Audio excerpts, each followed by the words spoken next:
walkthrough, playthrough, review, anything like that. It's just me playing the game badly so you can see what it looks like. Right then, this is Pinball on the Intellivision. Or it would be if I wasn't cheating. I'm playing this on the Intellivision Lives, the History of Video Games compilation for the PlayStation 2. And why am I playing it on this and not the real thing? Because I do have the real thing. Simple answer being, I don't have this game on the real thing, and I've got it on this compilation, and a whole load of other games on this compilation that I don't have on my Intellivision because they cost money. Also, my Intellivision is a little bit... oh, bollocks. Actually, that's quite a fitting description. A little bit, oh, bollocks. How do I fire this thing? That's how. Yeah, the colours are completely screwy on my Intellivision. They come out all wrong. Which doesn't harm gameplay in the slightest, but doesn't give you the best impression of what the game looks like. Donkey Kong on my Intellivision looks completely freaky. It's Donkey Kong on drugs. That and the Intellivision version of Donkey Kong is bloody appalling anyway. But that's neither here nor there. It's also really hard to tune my Intellivision into my TV. I say this actually about a few systems like my ZX81 and my Spectrum and whatnot, and I say I can't get them to work on my TV, and people say, well, use the aerial socket. Yes, thank you. I do use the aerial socket. It just won't tune in. It's to do with how modern TVs, they tune in chunks rather than like proper analog where you can really fine tune them, and they just won't tune fine enough to lock onto the signal of some consoles and computers and stuff, and my Intellivision is one of them, so I have to plug it into a cathode ray tube telly, and it looks bloody awful when you record it. But there you go. That's really neither here nor there. I wanted to play something old, and this is quite old and easy to set up, because I've been playing a lot of fairly recent stuff. I need to dig one of these, one or several of my 8-bit computers out and do some stuff on them. But that's all by the by. What about this game then? What can I say about this? It's alright actually, and I mean, the Intellivision is Atari 2600 era. Oh, and it was designed to be better than the Atari, and it is, and this game demonstrates it. It's a weird thing though, because yeah, it's graphically better. In terms of gameplay, it is vastly better, certainly than the... what's that dog flashing for down on the left?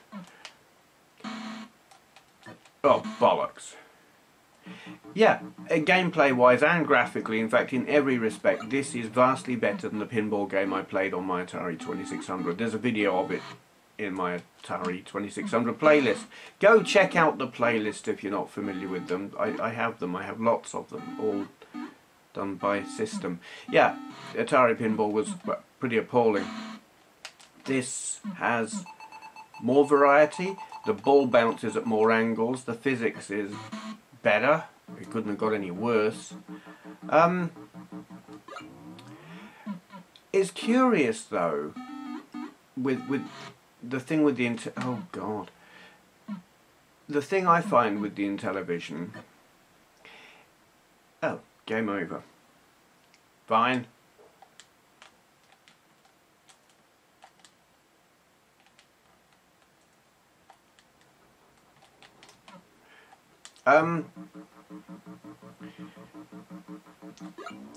In terms of system power, they are better than the Atari, but I actually find the games on the Atari are better, and that's curious.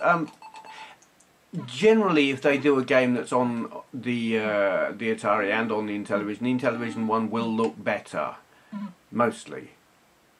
So with Donkey Kong that turns out not to be the case. The Atari one plays better. But what I find with the Intellivision games, ones that are Intellivision exclusives, they're not fun. It's like oh, I've got another console. It's it's that grandstand thing. You play the games and they just aren't fun. They're something very... It's like they were programmed by someone who doesn't play video games and doesn't know how video games are meant to work. So they're like an exercise in efficient programming and, I don't know, effective use of the graphics capabilities and blah blah blah. But they've been done by someone who's never played a video game, and they're not fun.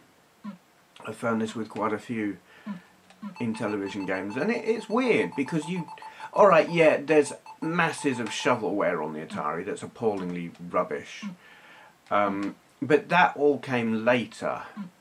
You play early Atari games and even middle era Atari games, like when Activision started doing their thing, and Imagic and people like that, early third party developers, their games are fantastic. And Atari's stuff, even though it was primitive, it was still fun, their early stuff. But the Intellivision first party stuff is...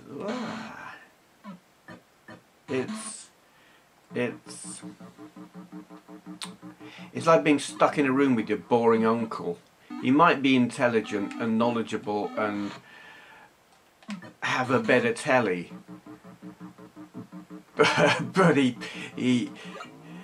puts on some, I don't know, he talks about boring things and puts boring things on his big fancy telly, and you just don't like having to go and visit your boring uncle because he's boring. How's that for an analogy? Video games consoles as relatives. Not a lot else I can say. I mean, here is the game. You can, oh dear. You can see it for yourself. It's for an 8-bit system, it's actually really quite good. It plays well. Was I having fun? Not really. Do I have fun on the Atari one? No, not really. So in that way, it is better than the Pinball on the 2600. The one that I played, there's a couple of Pinball games. I know there's meant to be a good one. I haven't played that, so I can't comment. But Atari Pinball and this, meh. But this looks better while you're going, meh. Yeah. Okay, I'll shut up now. Thank you for watching.